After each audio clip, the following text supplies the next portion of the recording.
Hello everyone, welcome to the marathon series of Dnyanadeep Academy. Let's continue the topics in polity where we are going to discuss very important topic, point, subtopic from the perspective of prelims examination. Now today's we'll start with next topic. The name of the topic is parliamentary system. As we discussed in yesterday's few lectures that various types of democratic systems are there. In that, two most important types of democratic systems are, one is parliamentary democratic system, second is presidential democratic system.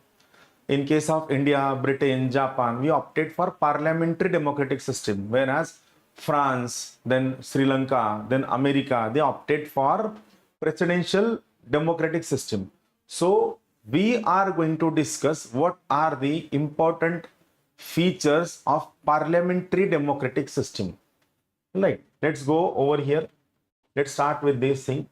Now, it has been said that Constitution talks about that we should go for parliamentary system of government. So we wanted to have which kind of government?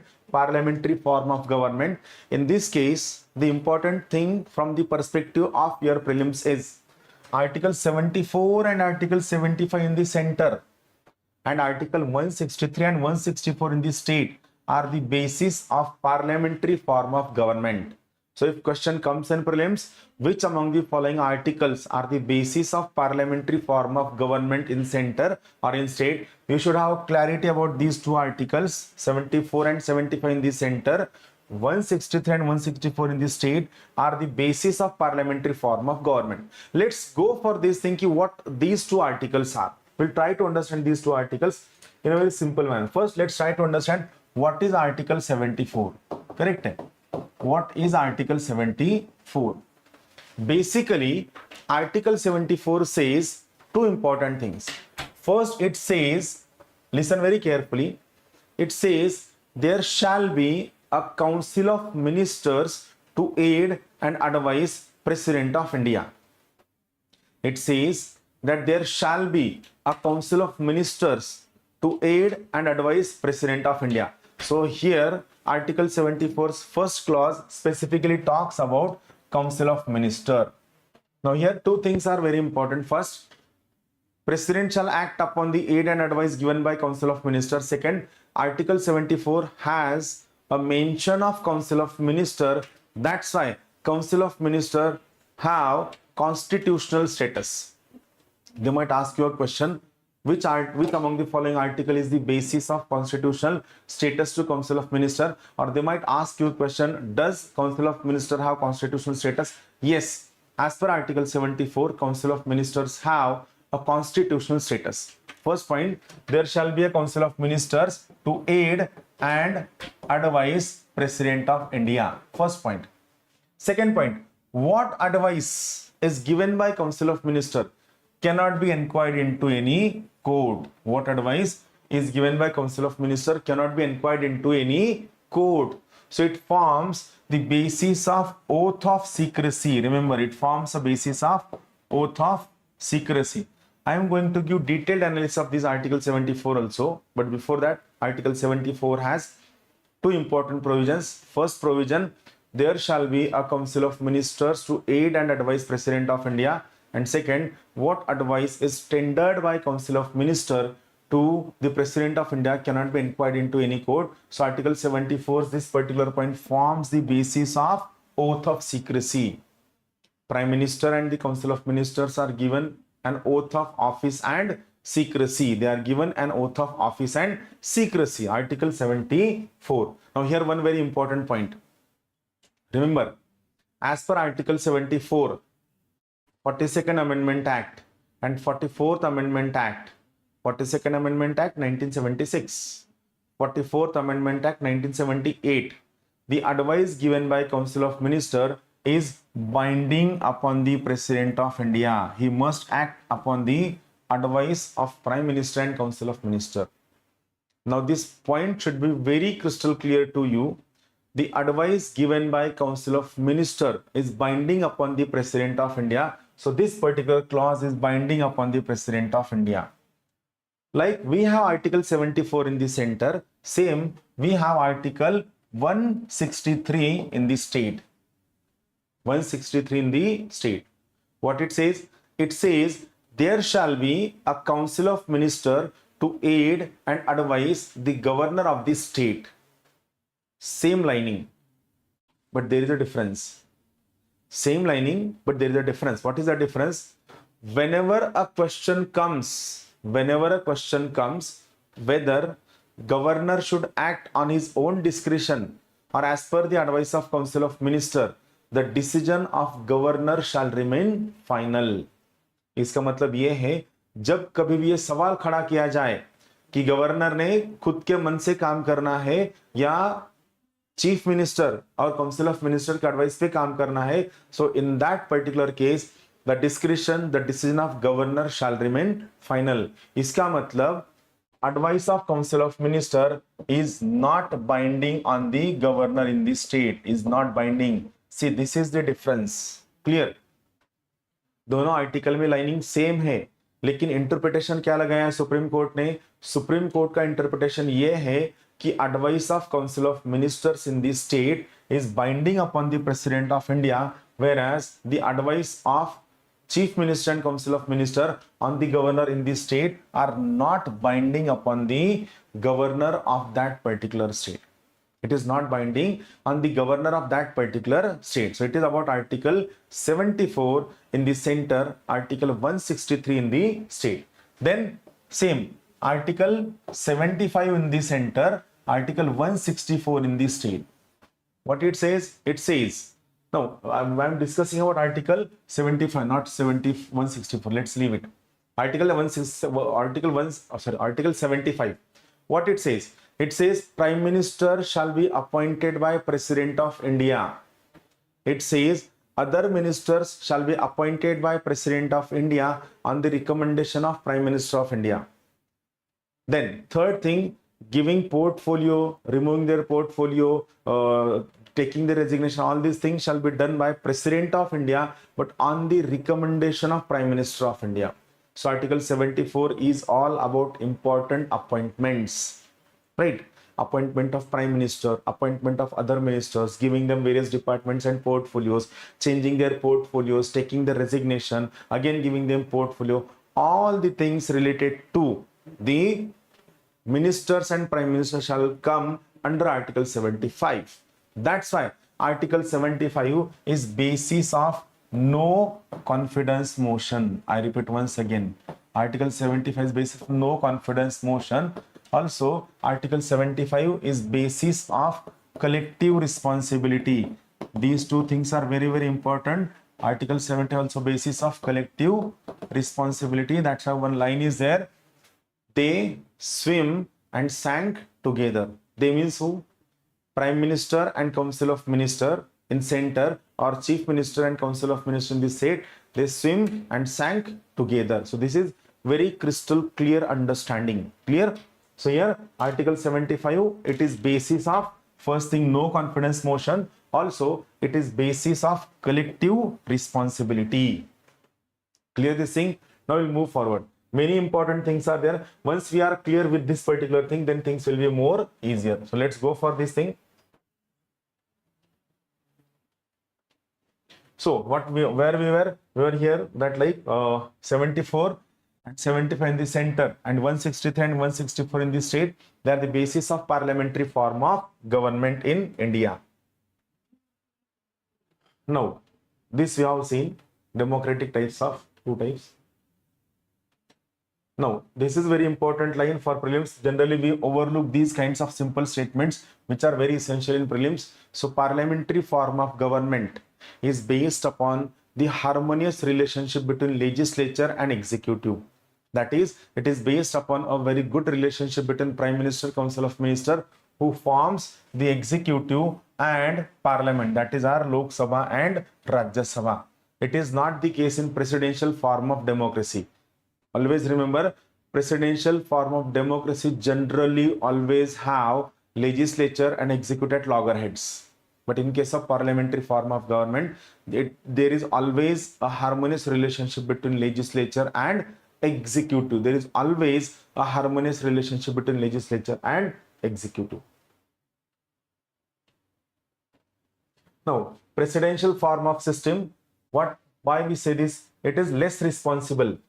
Presidential form of government. I'm not going to go in details of all those things which are not very important. Just explain you why it is less responsible, because now listen, why presidential system of government is called as less responsible. Listen very carefully, because president is not elected amongst the members of their House of Representatives or Senate.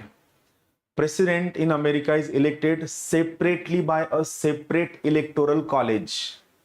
There is a separate electoral college that will elect president of America, and that's why American president is not expected to prove his majority on floor of any house. American राष्ट्रपति को अपना अविश्वास प्रस्ताव कोई भी floor पे prove नहीं करना पड़ता है. That's why theoretically it is called as presidential form of government is less responsible. दूसरी चीज, American presidential system is more stable. Why more stable? अपने यहाँ पे कैसे होता है कि अगर किसी गवर्नमेंट का मेजोरिटी चला गया, अगर एक पॉलिटिकल पार्टी में से बहुत सारे मेंबर्स दूसरे पॉलिटिकल पार्टी की तरफ चले गए, तो पूरा गवर्नमेंट क्या हो जाता है? अनस्टेबल हो जाता है. It is not the case in case of America. America में वो अमेरिकन प्रेसिडेंट का एक भी एमपी, एक भी एमएलए नहीं रहा तो भी चलेगा, उसके गवर्नमेंट को कोई भी धोखा नहीं होता है. American president's government can be removed in only one case, that is impeachment of American president. American government will be abolished in only one case if there is impeachment of American president, and American president can be impeached on only one ground, that is violation of the constitution.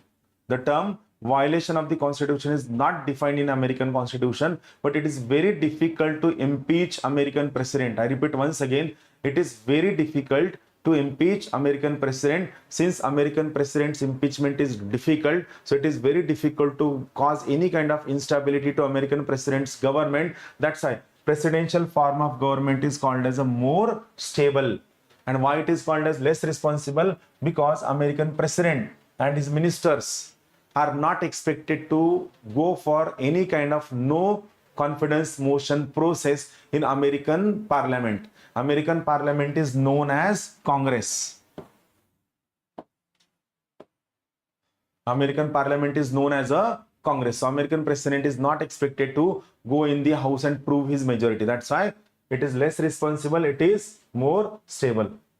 Unlike Indian or British or Japanese parliamentary system, Indian parliamentary system is more responsible. Why? Because Prime Minister and Council of Ministers have to prove their majority on floor of the house.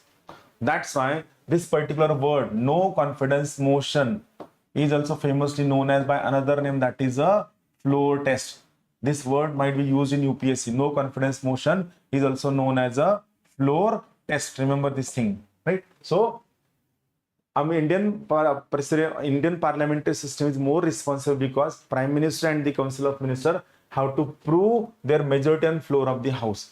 Now here one very important statement in our parliamentary system, which is asked by UPSC straightforward. What is that statement?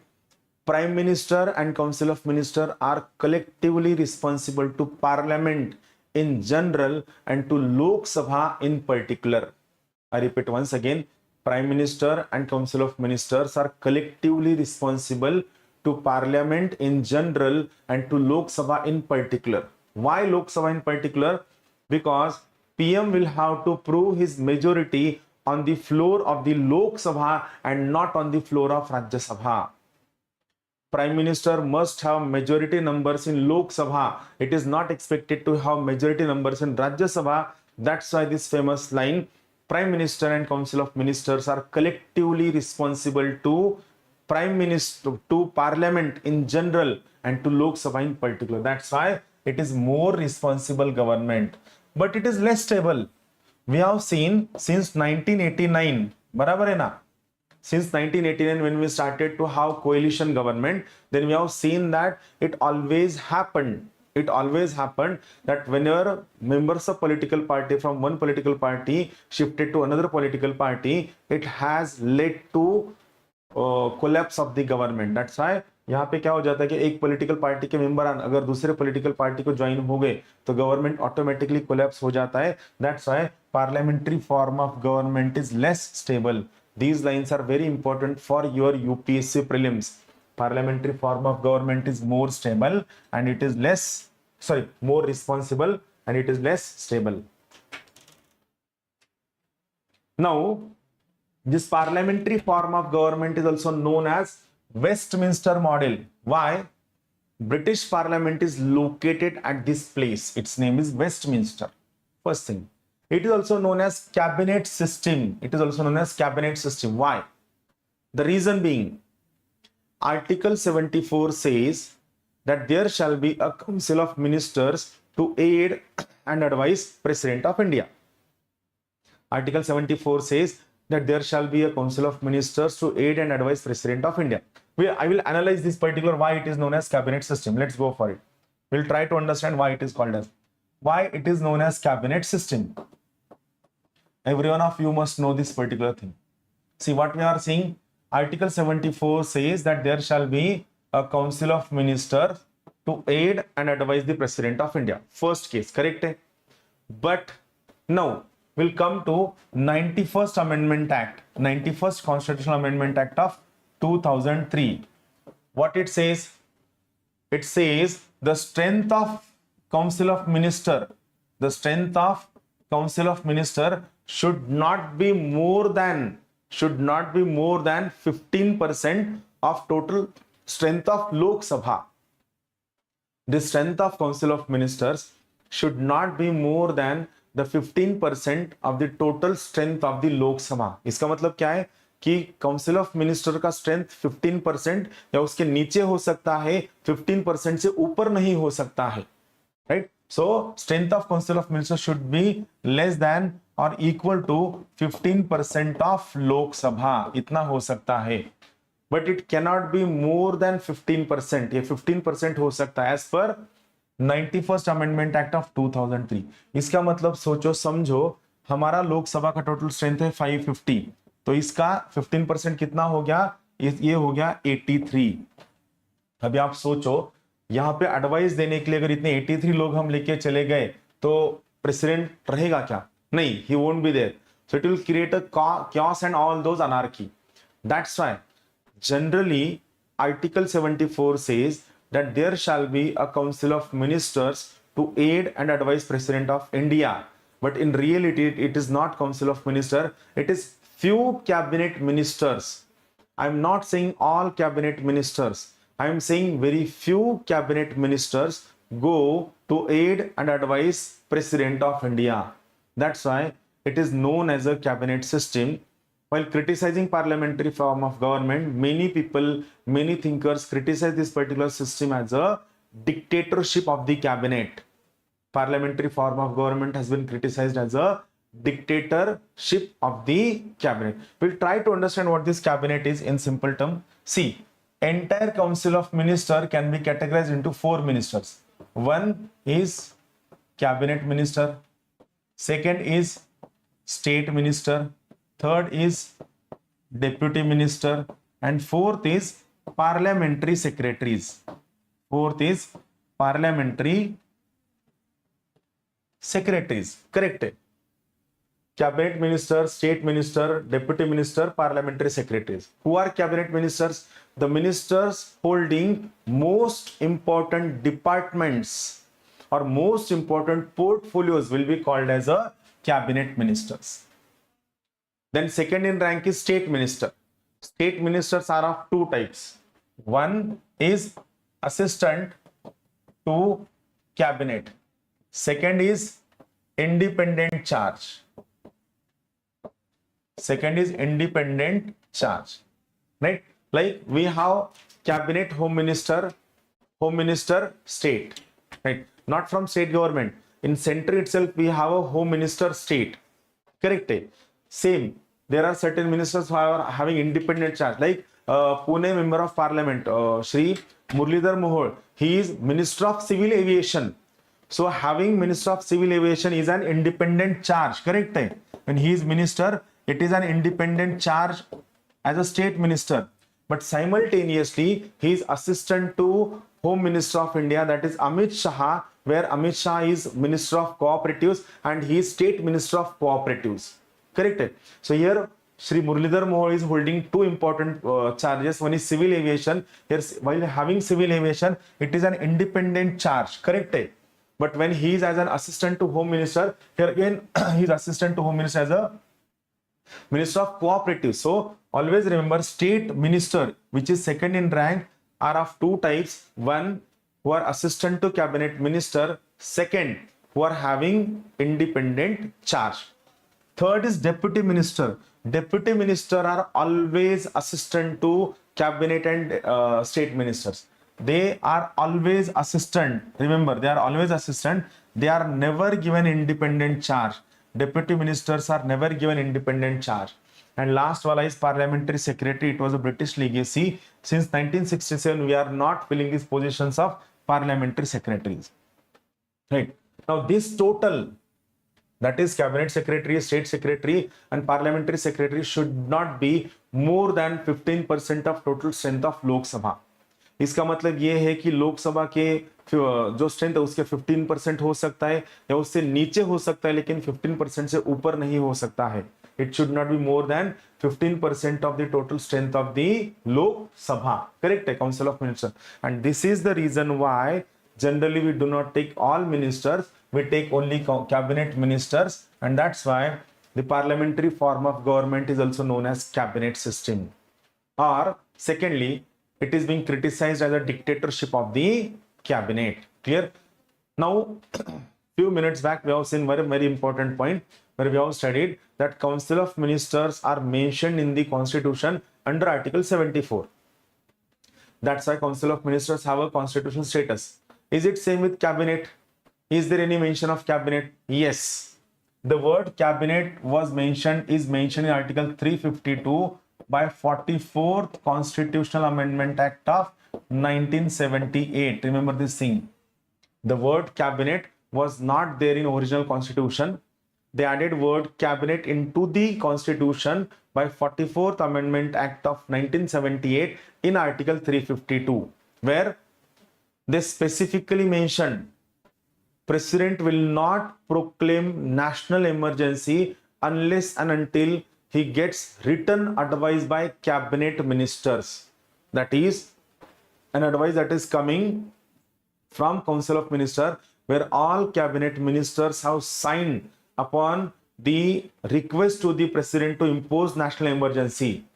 So I repeat once again, 44th Amendment Act has added one very important line. President will not proclaim national emergency unless and until there is written recommendation by cabinet. So this word cabinet was added into the constitution by 44th Amendment Act of 1978.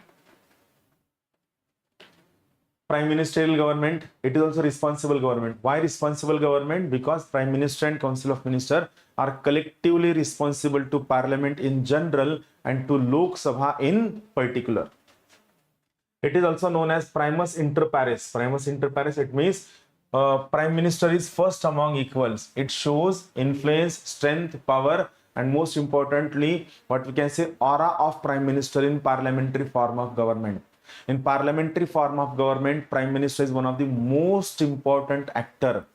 He is the most important person in this entire parliamentary form of government.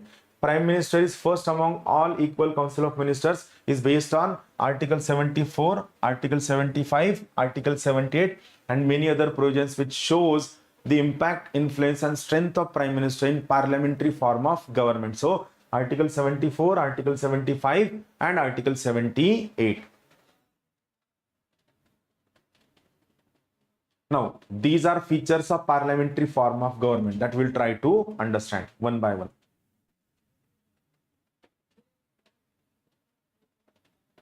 First thing, we have real head and nominal head.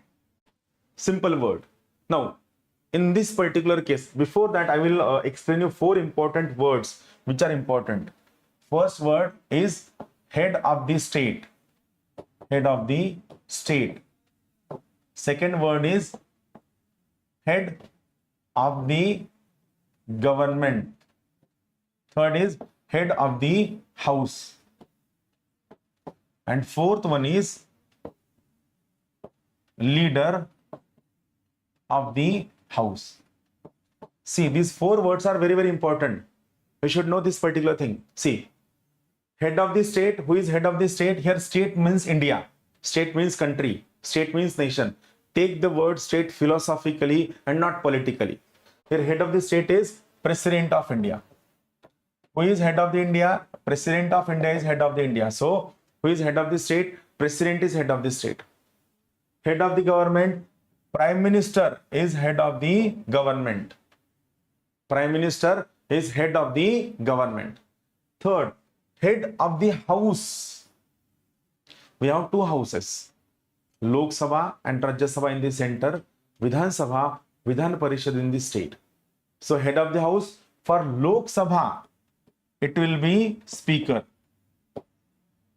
For Rajya Sabha, it will be Chairman. Corrected. Head of the house, Lok Sabha, Speaker, Rajya Sabha, Chairman. Leader of the house. Who is leader of the house? So leader of the house will be Prime Minister or person appointed by Prime Minister. Clear this thing? Head of the state, President. Head of the government, Prime Minister. Leader of the house for Lok Sabha, Speaker. For Rajya Sabha, Chairman. Head this particular leader of the house, Prime Minister or person appointed by Prime Minister. Now coming to our point. So here President, he is head of the state. So but he is nominal executive. Why he is nominal executive? Article 74, 42nd Amendment Act, 44th Amendment Act, which said the advice given by Council of Minister is binding upon the President of India. And the Council of Ministers is headed by Prime Minister of India. That's why President is nominal executive, Prime Minister is real executive, because Prime Minister heads Council of Minister and the advice given by Council of Minister is binding upon the President of India. We have discussed Article 74. As per 42nd Amendment Act, 44th Amendment Act, the advice given by Council of Ministers is binding upon the President of India. Then there is always a majority party rule. See, after general election, it is duty of the President to call upon political parties to form a government. Now listen it very carefully. It shall be duty of the President to call upon political parties to form a government. Then there is conventional sequence. It is not hard and fast. It is not given in constitution, not in law, but it is conventional sequence. It is as per democratic norms that President should call upon the largest political party to form a government.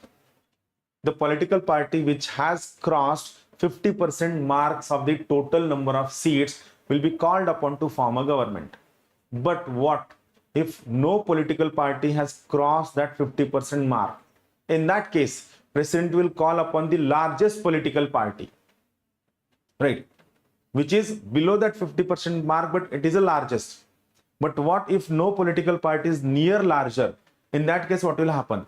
In that case, President will call upon the largest alliance, largest coalition of political parties to form a government.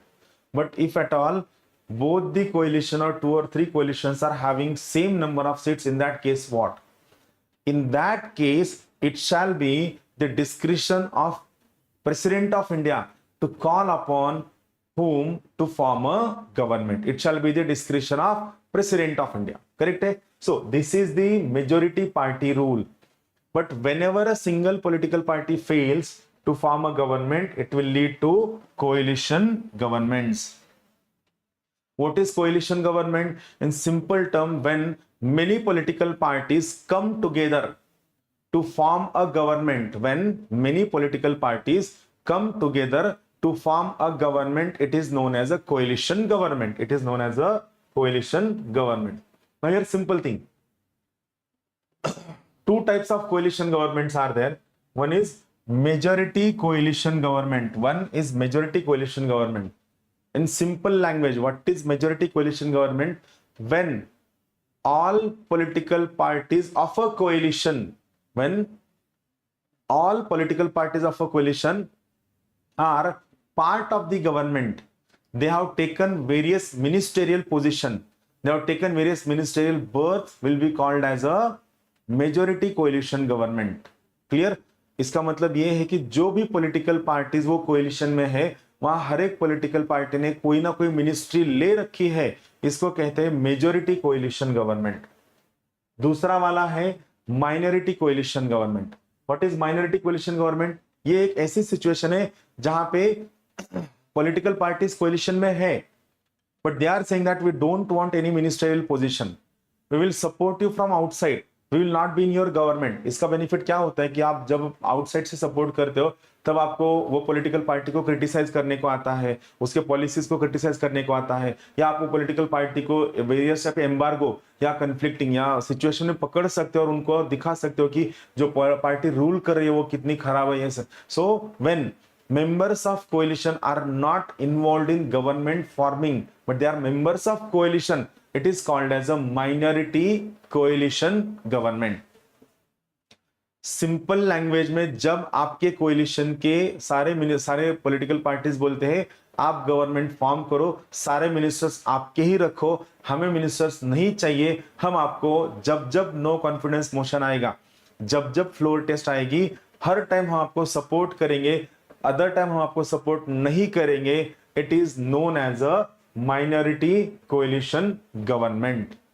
Clear? So coalition majority government, coalition government is of two types: majority coalition government, minority coalition government. Next is caretaker government. Generally prime minister do not leave his prime ministerial office unless and until new prime minister takes the office. So it is a government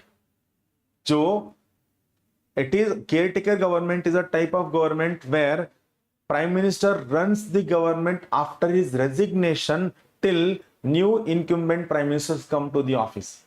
prime minister ने resignation करने के बाद नया prime minister आने तक जो पुराना वाला ही प्राइम मिनिस्टर जो काम देखता है, he is known as a caretaker government. नया प्राइम मिनिस्टर आने से पहले पुराने वाले प्राइम मिनिस्टर ने रेजिग्नेशन के बाद भी जो काम करता है, it is known as a caretaker government. And most importantly, caretaker government can take day-to-day decision. They cannot take fundamental decisions. Caretaker governments are not allowed to take any kind of a fundamental decisions. Next one is collective responsibility. Collective responsibility, it is the bedrock principle of parliamentary form of government. What it says this given: Prime Minister and Council of Ministers are collectively responsible to Parliament in general and to Lok Sabha in particular. Why? Because they are expected to prove their majority on the floor of the Lok Sabha. This proving majority on floor of the Lok Sabha is also known as a floor test. It is also known as a floor test. Now, what is definition of collective responsibility? For every act of commission and omission, यहाँ पे देखिए, यहाँ पे word है for every act of commission and omission, मतलब कोई काम करना है या कोई काम नहीं किया है, that you omitted that work, you avoided that particular work. So for every act of commission and omission, it is entire council of minister who are collectively responsible. यहाँ पे ध्यान में रखिए कि अगर कोई काम अच्छा हो गया तो पूरे काउंसिल ऑफ मिनिस्टर का अच्छा हो गया, अगर कोई काम बुरा हो गया तो पूरे काउंसिल ऑफ मिनिस्टर्स का काम बुरा हो गया. We do not have legal individual responsibility for any act of commission and omission. Individual minister will not be responsible legally. अच्छा हो गया, it is due to council of minister. बुरा हो गया, it is again due to council of minister. It shall not be responsibility of any individual minister. Clear? So this is the reason why we have collective responsibility, which says for every act of commission and omission, for every act of commission and omission, it is entire council of ministers who are collectively responsible and not individually.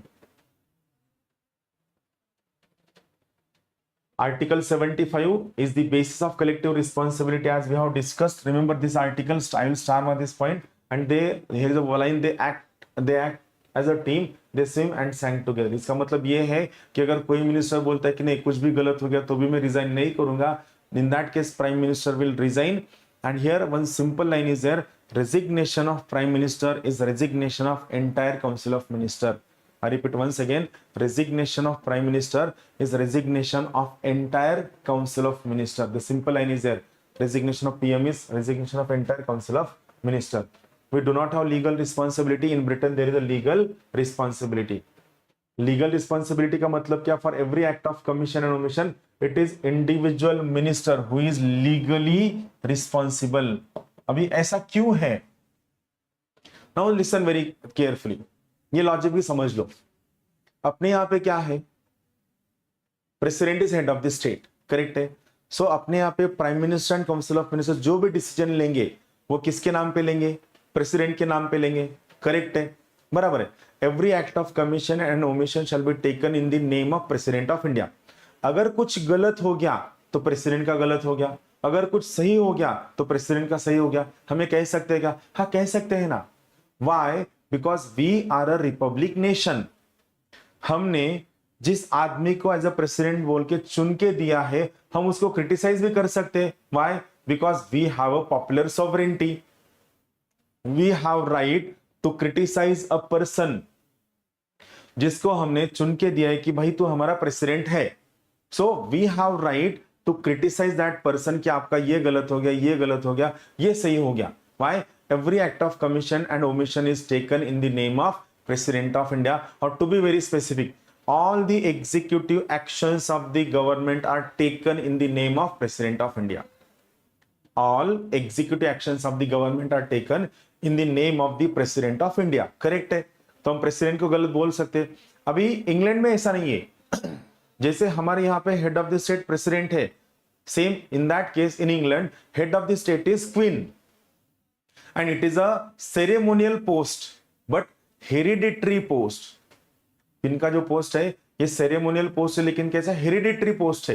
तो यहाँ पे क्या हो सकता है? यहाँ पे ये हो सकता है कि समझो किसी मिनिस्टर का गलत हो गया तो कैन वी कॉल कि किंग का गलत हो गया या क्वीन का गलत हो गया? नहीं. We know that medieval dictum, king can do no wrong. राजा गलत हो ही नहीं सकता है. क्यों नहीं हो सकता है? क्योंकि king is an incarnation of God. And in medieval time period kings used to say why I am ruling this particular world because God whispered in my eyes ears that you rule this end country in this province in this way, that way, that. So that's why राजा गलत हो ही नहीं सकता है. king can do no wrong. तो गलत किसका हो गया? ऑब्वियसली जो मिनिस्टर्स है जो वहां पे डिसीजन ले रहे उनका गलत हो गया. That's why in Britain we have legal responsibility, whereas in India we do not have legal responsibility. This is very important difference. In Britain there is a legal responsibility. In India we do not have legal responsibility.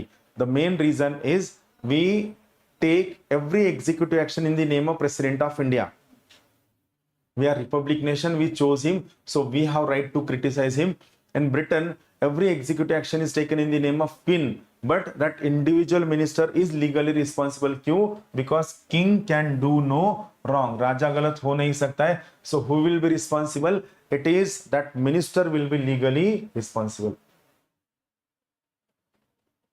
Then there is political homogeneity. That is, people having similar political ideology will come together to form a government. As we have seen, we have two important coalitions. One is NDA, second is UPA, which is now known as India. बराबर है.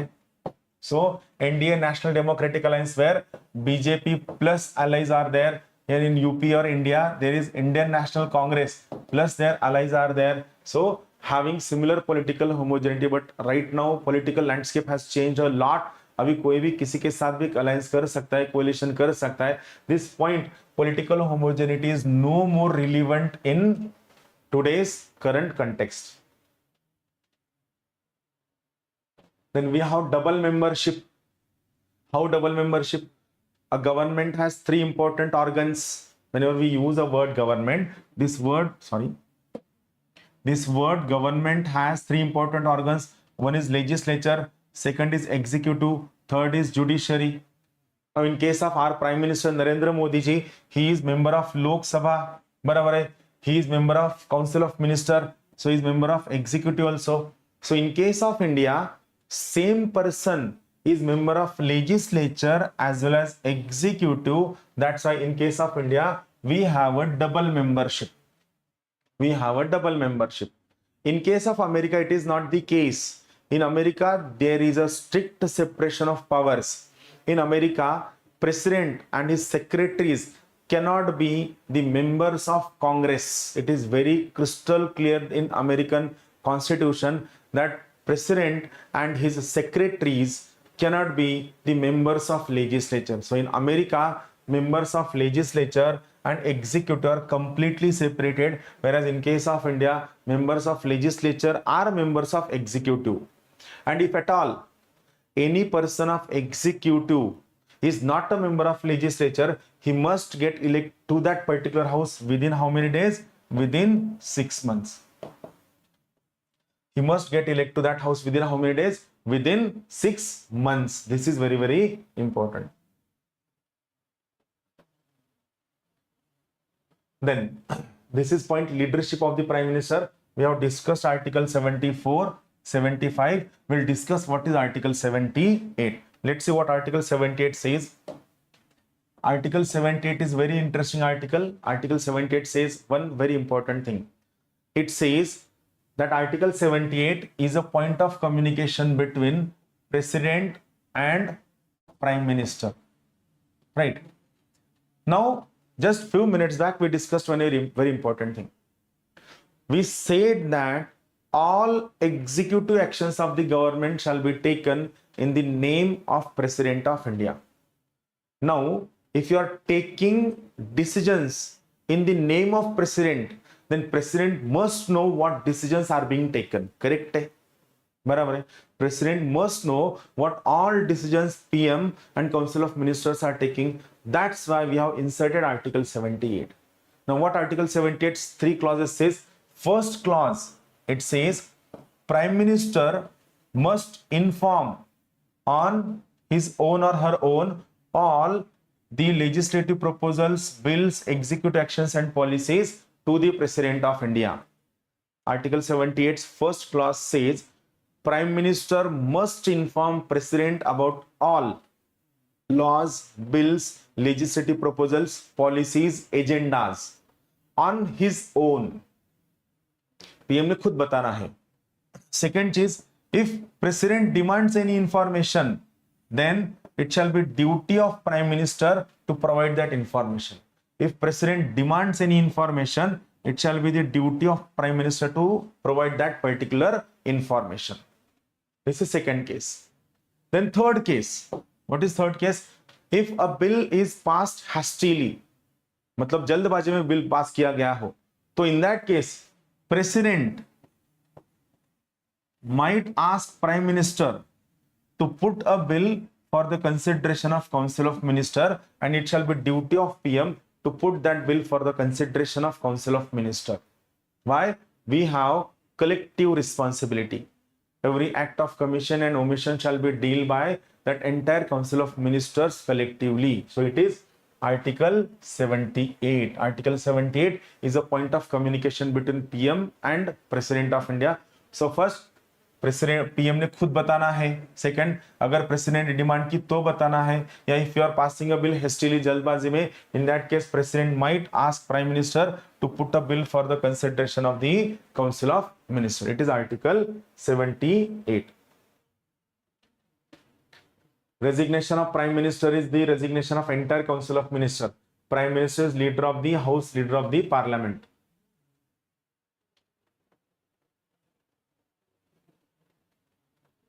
Dissolution of the Lok Sabha, lower house can be dissolved on the recommendation of prime minister or after completion of its term. And one very important line, a Lok Sabha once dissolved cannot be recovered again. This is very important. Irrevocable. Dissolution of Lok Sabha is irrevocable. मतलब एक बार अगर Lok Sabha dissolve की गई तो उसको election के बाद ही reinstate कर सकते हैं. Without election we can not reinstate dissolved Lok Sabha. Dissolved Council of Minister can be reinstated. Dissolved cabinet can be revoked, but not Lok Sabha. A Lok Sabha once dissolved cannot be reinstated unless and until there are new elections. The next important feature is secrecy. Prime Minister and Council of Ministers are given oath of office and secrecy. I repeat once again, Prime Minister and Council of Ministers are given oath of office and secrecy, where Article 74 is the basis of oath of secrecy. Why? What advice is given by Council of Ministers cannot be inquired into any court. What advice is given by Council of Ministers cannot be inquired into any court. Now, this is simple. What are the features of presidential form of government?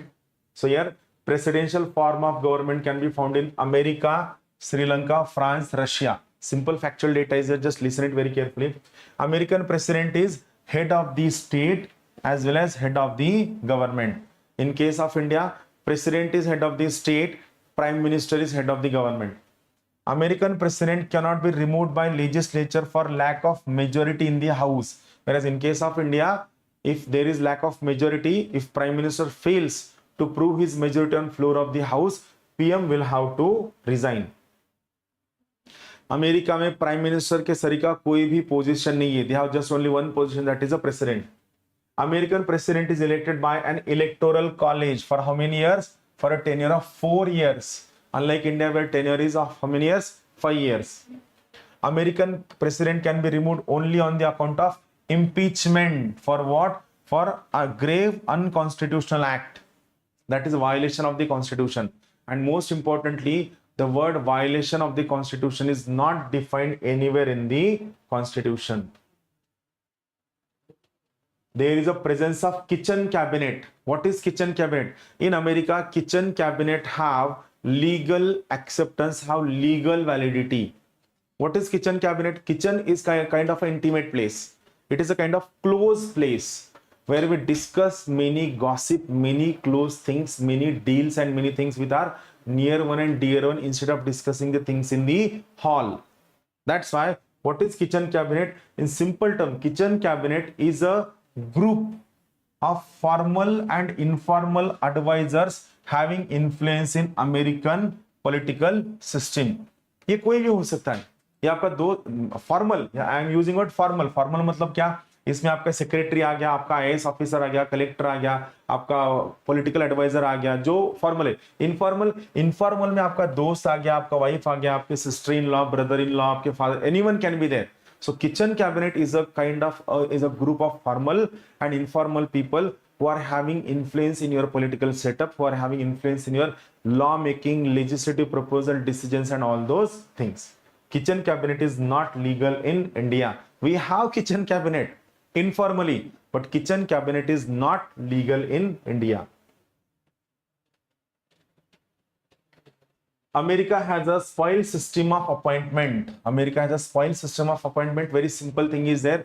Like in case of India, if you want to appoint a minister, that minister should be a member of either Lok Sabha or Rajya Sabha.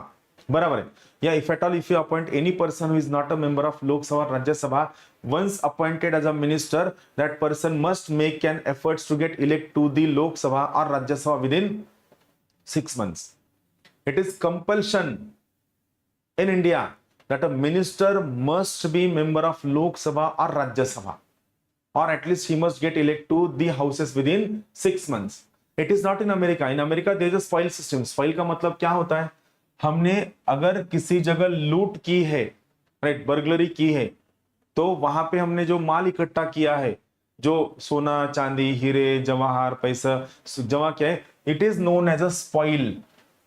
लूट में से जो भी हमने जमा किया, it is known as a spoil. तो यहां पे ऐसा है, अमेरिकन प्रेसिडेंट बोलता है कि all help me in this entire election, so this entire government belongs to me, so इसमें जो कुछ भी स्पॉइल मिलेगा ये मैं आप सबको बांट दूंगा. सो अमेरिकन प्रेसिडेंट क्या करता है? पुराने वाले सभी लोगों को निकाल देता है और सारे के सारे नए अपॉइंट करता है.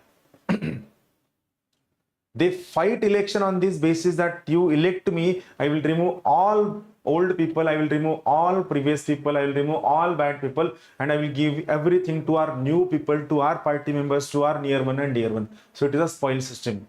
There is no restriction on American president's choice of ministers or choice of secretaries. American president has the right to choose his or her minister in his own way. There is no restriction. American president do not have membership of the Congress, is not responsible to the Congress for their act of any act. American president cannot dissolve the House of Representatives. Like we have Lok Sabha in America, there is a House of Representatives. So American president cannot dissolve House of Representatives. The doctrine of separation of power is the basis of American presidential system. Doctrine of separation of power. Merits of the parliamentary system will not go into it. They are not that much important. So just I will read. It is based on harmony between legislature and executive. As members of executives are members of legislature also. Responsible government, they have to prove their majority on floor of the house, which is known as a floor test. It prevents despotism, as right to advice is not given in the hands of a single person. As per Article 74, the president shall act upon the advice of entire council of minister and not on the advice of a single person. So single person cannot be a totalitarian dictator. Ready alternative government is ready. Why? Because if there is no majority in the hands of a one political party leader, he can move to the next political party to form the government.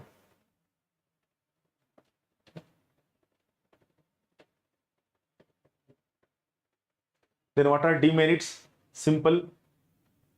Unstable government, whenever there is movement or defection of members of a political party to another political party, it will lead to collapse of the government. As we are seeing in many states, there is collapse of the government continuously despite having larger political mandate. No continuity of policy. Simple is there. Then dictatorship of the cabinet, as we discussed, that Article 74 says that there shall be a council of ministers to aid and advise President of India. But normally who goes for the aid and advice? It is cabinet goes for the aid and advice. So it is famously known as a dictatorship of the cabinet. Who said it? Ramsay Muir said it is a dictatorship of the cabinet. Against separation of power, as we have same person, members of legislatures are members of executive. So it violates the principle of separation of power. American system is based on strict separation of powers. Government by amateurs, amateurs मतलब जो expert नहीं होते, जो ऐसे hobby के लिए government करते, like same is the case in case of India when we choose a person as our health minister और एजुकेशन मिनिस्टर और any other railway minister, they do not have expertise knowledge in that areas. They are chosen based on their political clout. They are chosen based on their political influence. That's why in case of India, it is known as a government by amateurs, which is not case in America.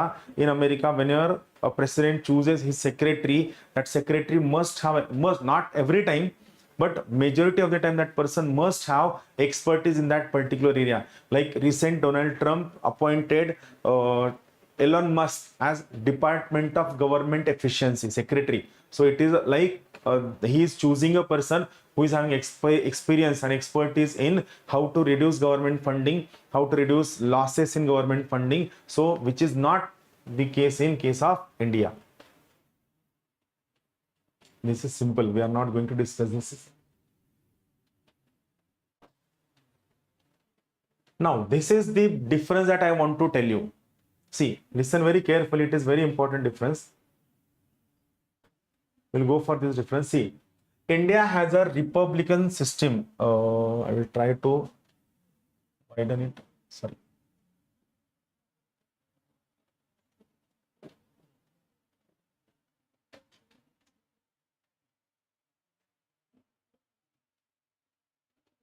I just want to give you a difference between these two things. Indian system and second one is parliamentary system of Britain. So what is basic difference? See, India has a republican, sorry, ये नहीं दिखता इतना, आपको दिखता होगा शायद, यहाँ पे ध्यान दीजिए. India has a republican system of parliament. इसका मतलब क्या है कि head of the Indian setup is always elected. Britain there is a constitutional monarchy, right. वहां पे क्या है, जो हेड है he is always hereditary who comes by that particular system. Second, prime minister of India is a member of either house of the parliament. Like Manmohan Singh originally was from Rajya Sabha, Lok Sabha Rajya Sabha कहीं से भी अपना प्राइम मिनिस्टर हो सकता है. तो यहाँ पे क्या था कि prime minister was from Rajya Sabha. Britain में prime minister should always be from house of Commons, like Lok Sabha. अपने यहाँ पे we have Lok Sabha in India. In Britain there is house of Commons and in America there is a house of representatives. So in Britain prime minister should always be from house of Commons only. Third thing, a person who is not a member of any house can be minister provided he must get elected within how many days? 6 months. In Britain, ministers are only members of parliament. Only members of parliament are made ministers and no other person. Legal responsibility is not applicable. This method is applicable in Britain. Why? Because king can do no wrong. There is no shadow cabinet in India.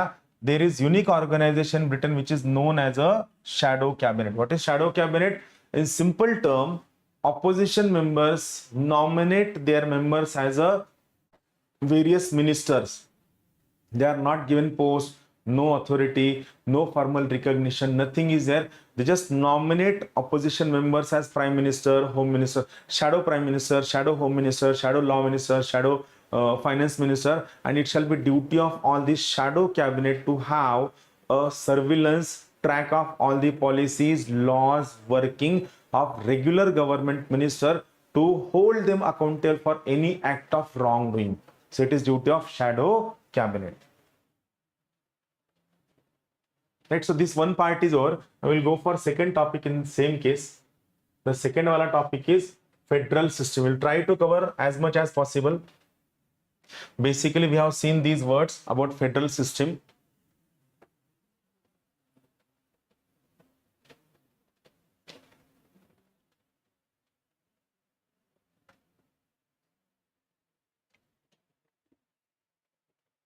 Now see, what kind of political setup a country will have is based on the nature of relationship between central government and state government.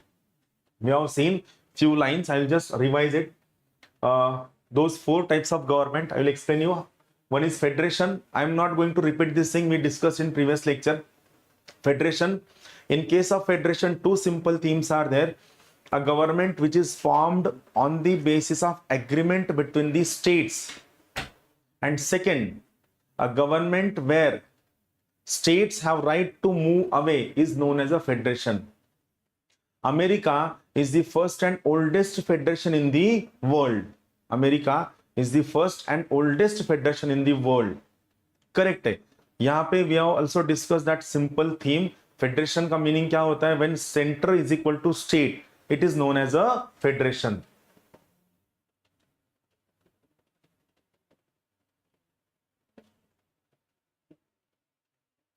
Then a federation can be formed in 2 ways. One is by integration, second is by disintegration. America is an example of integration federation. Canada is an example of disintegration of federation. These 2 simple differences are there. Then unitary system, simple. A system of government where all powers are concentrated in the hands of a central government. Central government is all powerful. It is known as a unitary system. Examples are Britain, France, Japan, China, Italy, Belgium, Norway, Sweden, Spain. These are examples of unitary government, where central government is all powerful. Third is confederation. In simple term, it is a what? It is a loose federation, when certain units or certain states or certain nations come together to fulfill their temporary interest, and once those interests are fulfilled, they will move away from that particular system. It is known as a confederation. In simple term, it is known as a loose federation. One is Belarus, Russia, Kazakhstan. Second is Benelux. You must have heard this name. Benelux, Belgium, Netherlands, and Luxembourg. It is a confederation. India is a union of states. India is a union of states. 4 important lines I discussed, but I want that every one of you must know these 4 lines by heart. I repeat once again these lines. India is not a federation of state. India is a union of state. Indian constitution is federal in nature, and federalism is the basic structure of Indian constitution. These are the four important lines. India is not a federation of state. India is a union of state. Indian constitution is federal in nature, and federalism is the basic structure of Indian constitution. Remember these four lines, very, very important for your preliminary examination. So,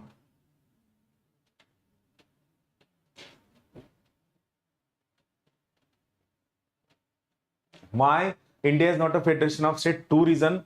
India is not formed out of any agreement, and second reason, no state has the right to move away from Indian Union. That's why India is not a federation of state. Now, federal features of Indian Constitution. We'll go for these federal features. Listen very carefully. Before that, we'll go for the definition. So, what are federal features? Federal features of the Constitution have twofold characters. Listen very carefully. Those features of the Constitution which makes an attempt to give equal powers to the states at par with the center. Those features of the Constitution which makes an attempt to give equal power to the states at par with the center are known as a federal features. Or second case, those features of the Constitution which protects state government from any kind of encroachment by the central government. Those features of the Constitution which protects state from any kind of encroachment by the central government are known as a federal features. We'll try to understand what these features are. First, we have dual political setup. Dual political setup. We have similar political setup in center as well as in state. We have similar political setup in center as well as in state. Like we have union list, president, prime minister, council of minister. Then we have central secretariat, cabinet secretariat. In state, we have state list, governor, chief minister, council of minister, state secretariat. So we have similar political setup in center as well as in state. So first thing which shows we have federal feature. Remember here, federal feature का simple meaning है जो features state को favour करते हैं, जो features state का protection करते हैं, they will be known as a federal features. Then second, we have written constitution. Since we have written constitution, any political party having any size of majority, any vast majority cannot take away the words which are given in the constitution. Here, this written constitution protects federalism of Indian political setup. Written constitution gives you protection from any kind of encroachment, any kind of what we can say a violation of the authority of the state government. So, written constitution favors this particular federal feature. Third, we have division of power. Division of power, executive as well as legislative power. In case of division of power, we have 7th schedule. 7th schedule says that there shall be 3 lists. Union list, where central government will make law.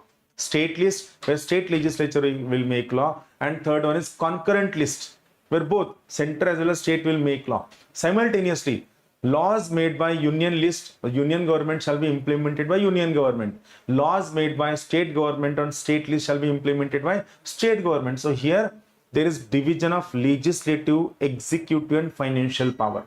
Proper division of legislative, executive and financial power have been given. It is given in which schedule? 7th schedule of the Indian Constitution. Then we have supremacy of the Constitution. Yes, in case of India, Parliament is not supreme, executive is not supreme. In case of India, Constitution is supreme. And as we have discussed, in case of India, our Constitution is federal in nature, and federalism is the basic structure of Indian Constitution. In our case, our Constitution is federal and federalism is the basic structure of Indian Constitution. Then we have rigid constitution. Rigid constitution, certain provisions which protects state government, certain provisions which provides authority, power, privileges and finances to the state government cannot be amended easily. These provisions requires special majority of Lok Sabha, special majority of Rajya Sabha, along with certain provisions which are purely federal require consent of at least half of the state. So it is very difficult to amend the provisions which protect state government. That's why rigid constitution is a feature which favors state government. So we called rigid constitution a federal feature. Rigid constitution is a federal feature that we discussed. We will not repeat the point that we discussed in previous lectures. Please go through all the videos where we discuss these points. Independent judiciary. Judiciary, where Supreme Court is the protector of Indian Constitution. Here, independent judiciary is the most important thing which is going to protect our entire constitution. So, independent judiciary favors state. Independent judiciary favors constitution. Independent judiciary favors free and fair central government. That's why when we have independent judiciary free from any kind of fear, favor and biases of central government, we know it will uphold supremacy and independence and integrity of the constitution.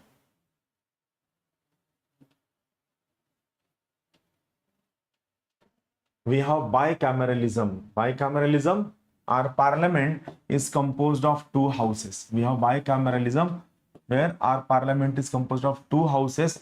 One is Lok Sabha, which is known as House of People. Second is Rajya Sabha, which is known as Council of States. Second is Rajya Sabha, which is known as a Council of State. Here, what is the definition of Rajya Sabha? Rajya Sabha is representative of state government. Rajya Sabha is representative of state government. I repeat once again, single line definition of Rajya Sabha is upper house, is just a what we can say title, but definition of Rajya Sabha is representative of state government. So by two cameralism houses, here two houses, here one of the houses representative of state government. That's why it is again a federal feature. Clear? Now, unitary features of the Indian Constitution. What are unitary feature? In simple term, I will just read this definition when I am explaining you. In simple term, in simple term, the features of the Constitution which favor central government, the features of the Constitution which favor central government are known as unitary feature. So we have a clear-cut distinction. Unitary feature, central government. Federal feature, state government. Clear this distinction? It is very important for prelims because federal system is a topic where you will definitely get a question. I repeat once again, federal system is a topic where you will definitely get a question. Federal system, unitary system favors central government, federal system favors state government, or in simple term protects state government. Correct it? Now, these are all federal features, unitary features that we'll try to understand one by one. Now, the part that we are discussing is very, very important for your prelims. The most important part, so listen it very carefully. First thing, we have strong center. How comes? See, first point, union list has more number of subjects than state list. We have 7th schedule. 7th schedule have 3 lists: union list, state list, concurrent list. Now we will try to understand how this 7th schedule is biased. First thing, out of these 3 lists, union list have more number of subject than state list. It is almost double the state list. First point. Second point, whenever there is a conflict between a law made on union list and a law made on state list. Whenever there is a conflict between a law made on union list and a law made on state list, in that case union list wala law will have upper hand over state list wala law. Correct hai? So union list will have upper hand over state law. Here it is first point, it is second point, third point I think written somewhere else. Third point, central list, that is union list, have more important subjects. It means all important subjects are given in the union list. So we are getting three crystal clear distinction that how union government is powerful as compared to state government. First thing, union list have more number of subject. Second thing, union list have more important subject. Third thing, whenever there is a conflict between union list and state list, union list wala law will have more authority over state list. That is, central government has overriding authority over state list.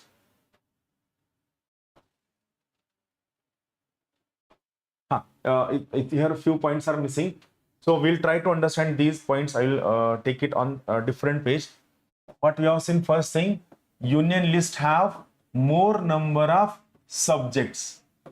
बराबर है, union list have more number of subjects. Second thing, union list have more important subjects. Union list have more important subjects. Third thing, whenever there is a conflict between union law made in union list and state law made in state list, in that case this union law wala list will have upper hand over state list wala law. Clear? So it clearly shows that state central government is more powerful. Now this is about common thing. Let's try to understand about concurrent list. It is very interesting. I just try to understand. This will give you very good insight. Concurrent list. 7th schedule have this important concurrent list. Now what the 7th schedule says? 7th schedule's concurrent list has few important points. First point, what it says, both center can and state can make law. Both can make laws. Whatever subjects which are given in concurrent list, on those subjects both central government as well as state government have the right to make laws. Both center as well as state can make laws. Second, both laws can be implemented simultaneously. Both laws can be implemented simultaneously. Second thing, both laws can be implemented simultaneously. Third thing, whenever there is a conflict between central law and state law, but it is in which case, it is in which list? This, see here, in this case it is union law in union list, state law in state list, but here we are talking about central law on concurrent list and state law on concurrent list, right? Central government made a law on concurrent list, state government made a law on concurrent list. Who will have upper hand? So see, central law made on concurrent list will have upper hand over state law, right? This is third point. That is, if a law is made by union government and if a law is made by state government on concurrent list, so who will have upper hand? Here remember, in this particular case, central law made on concurrent list will have upper hand over state law made on concurrent list. But there is a fourth point. Fourth point, if the state law has assent of president, then it will override central law. अगर ये जो state law है इसको president का अगर permission है, ascent है, इन that case the state law will prevail over central law. State law will prevail over central law. But again, the state law which has assent of president can be overridden by parliament. Fifth point. So who has the upper hand? Ultimately, central government has the upper hand. See, we are studying concurrent list. What is definition of concurrent list? In concurrent list, both center as well as state can make laws. both laws will be implemented simultaneously. Whenever there is a conflict between central law and state law, whenever there is a conflict between central law and state law, in that case, central law on concurrent list shall prevail over state law on concurrent list. Correct? But if the state law on concurrent list has assent of president, in that case, the state law shall prevail over central law, but parliament has the authority to override this particular law. So ultimately, central government is all powerful as compared to state government. So it shows we have strong center. State laws in concurrent list. This we have discussed just 2 minutes ago. Now, why again center is all powerful?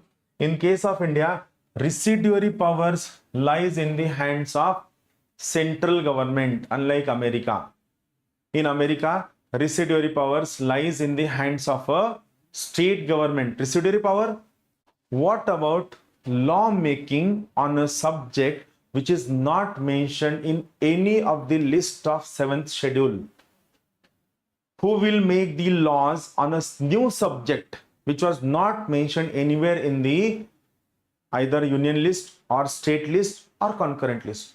This power is known as a residuary power. In case of Indian Constitution, residuary power lies in the hands of a central government, whereas in case of America, residuary powers lies in the hands of a state government. Now, these points clearly shows that we have strong center. Second point, states are not indestructible. States are not indestructible means they are destructible. We have discussed this point already. I will just give you a simple flow as we have discussed yesterday in Article 3. What it says, Article 3 says, as per Article 3, Parliament has the right to change name, area, boundary of a state. While changing name, area, boundary of a state, this bill must have prior permission of the President of India.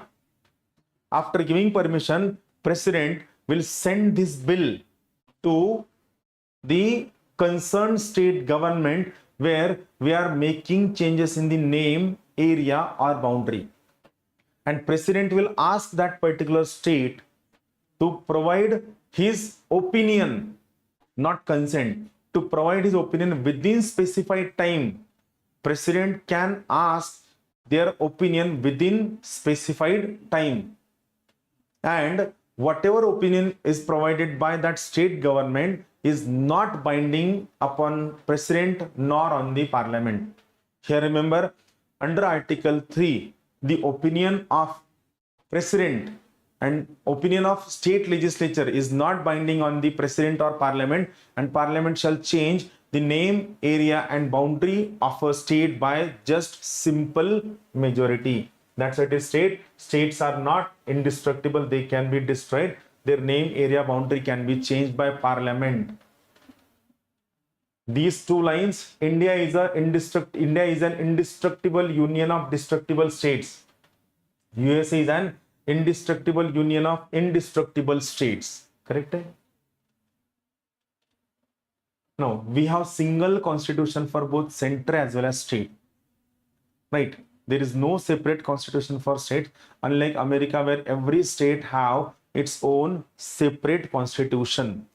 This is again a unitary feature where states do not have a separate constitution of their own. We have a single constitution for both center as well as state.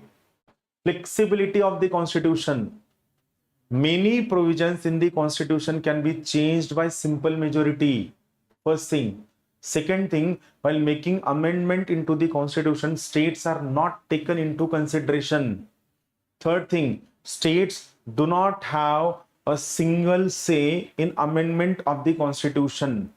All these things prove that flexibility of the constitution is in favor of central government, where central government can make many changes into the constitution by overlooking or by avoiding or by bypassing state government. That's why Flexibility of the constitution is a unitary feature which favors central government.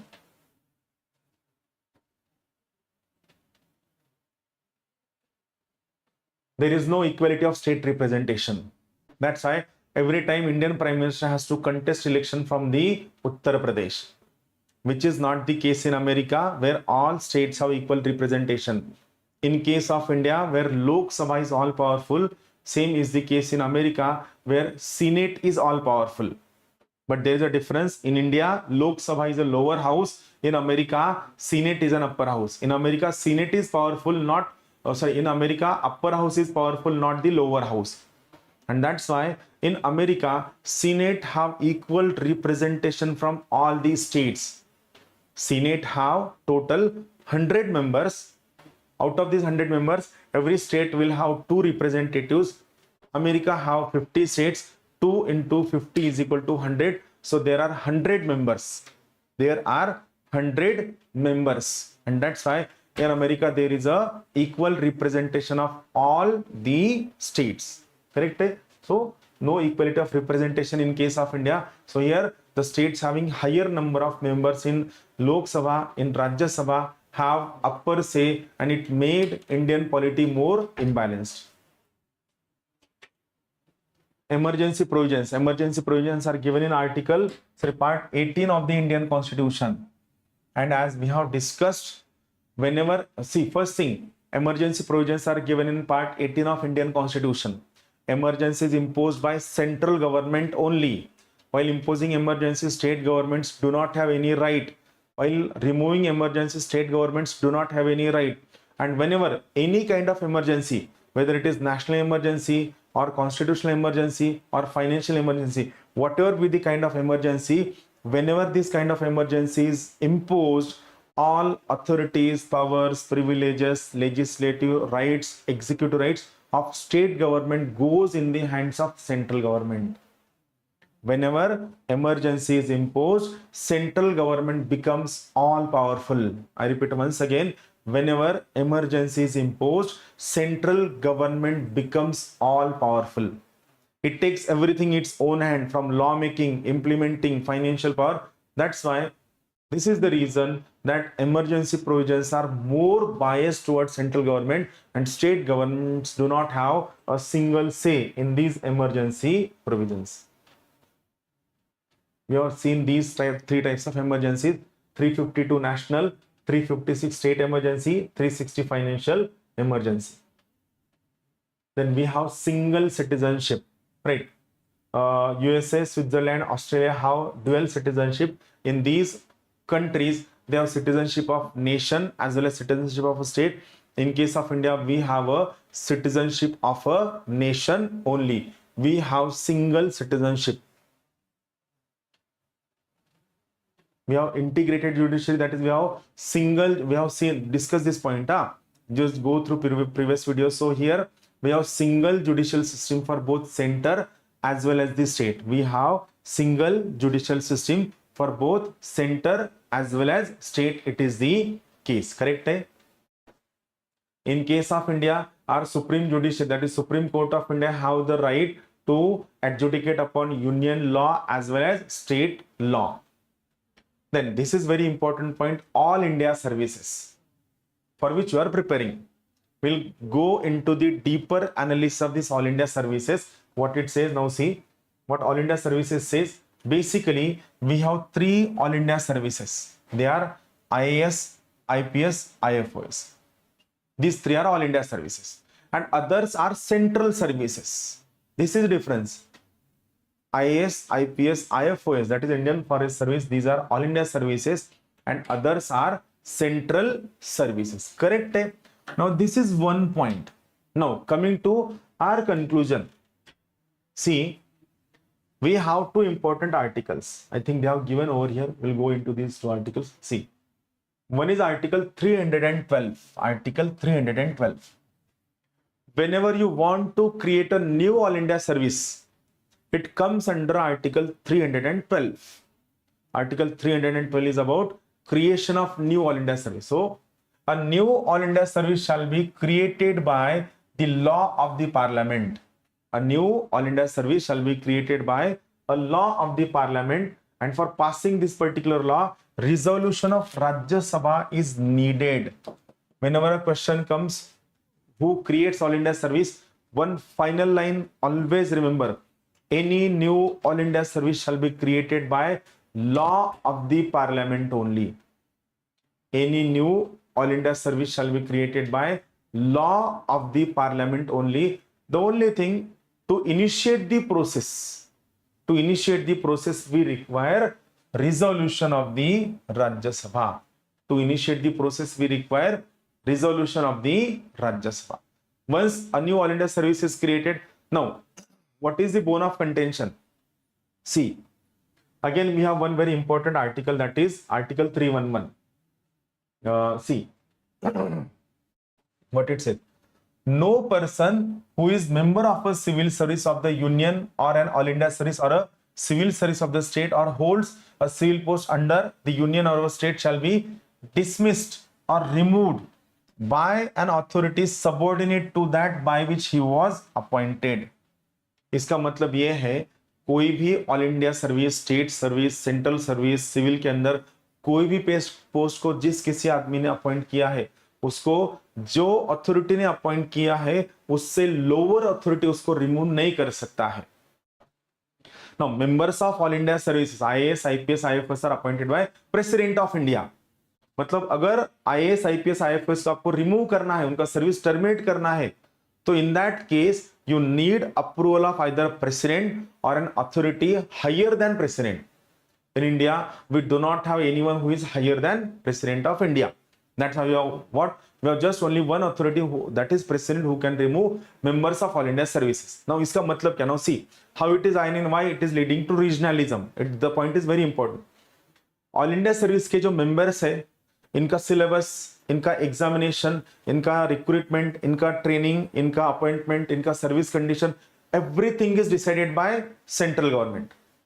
Now these people go to state government. ये state government जाते हैं, वहां पे काम करते हैं, सारा perks, privileges, authority सब कुछ लेते, काम भी अच्छा करते, पेंशन भी लेते, बराबर है. लेकिन अगर इनसे कुछ गलत हो गया तो that particular state government can suspend them. उनको काम नहीं दे सकता है, उनको सैलरी कम कर सकता है, उनका डिमोशन कर सकता है, लेकिन state government can not remove them from their position. In simple language, state government can not terminate a member of all India services. Why? Article 311. No person shall be removed by an authority which is lower or subordinate to appointing authority. No person shall be removed by an authority which is lower or subordinate to appointing authority. Correct? It is Article 311. Now this is objected by all South Indian states. Even there was one very important commission appointed by Tamil Nadu. It was Tamil Nadu State Administrative Reforms Commission, famously known as Rajmannar Committee. Rajmannar Committee recommended abolish all India services. We don't want all India services. This Rajmannar Committee is important, which recommended abolition of all India services. Now, we'll come to what I want to discuss. See, state governments have immediate control over all India services. Immediate control, suspend करना, temporary ये करना, salary रोकना या उनका demotion करना, ये immediate वाला control है. State governments have immediate control over all India services, while central government have ultimate control over all India services. इसका मतलब है right to terminate all India services lies in the hands of a central government only and not state government. State government क्या कर सकता है? सिर्फ temporary arrangement, temporary adjustment कर सकता है, but right to terminate lies in the hands of a central government only. Clear? All India services, immediate control state government, ultimate control central government. Article 312, creation of new all India services. For creation of new all India services, resolution of Rajya Sabha is needed, but ultimately any new all India service is created by parliament only. And article 311, no person shall be removed by an authority which is subordinate to appointing authority. Clear? So we'll stop here. We'll take a break of 20 to 25 minutes. We'll resume lecture once again, this lecture, and after that I'm going to cover the most important topic. That is, we are going to discuss parliament today. Parliament will definitely call upon minimum 3 to 4 questions for your prelims. So do come for this lecture after a break of 20 to 25 minutes. Right? We'll meet you soon. Thank you.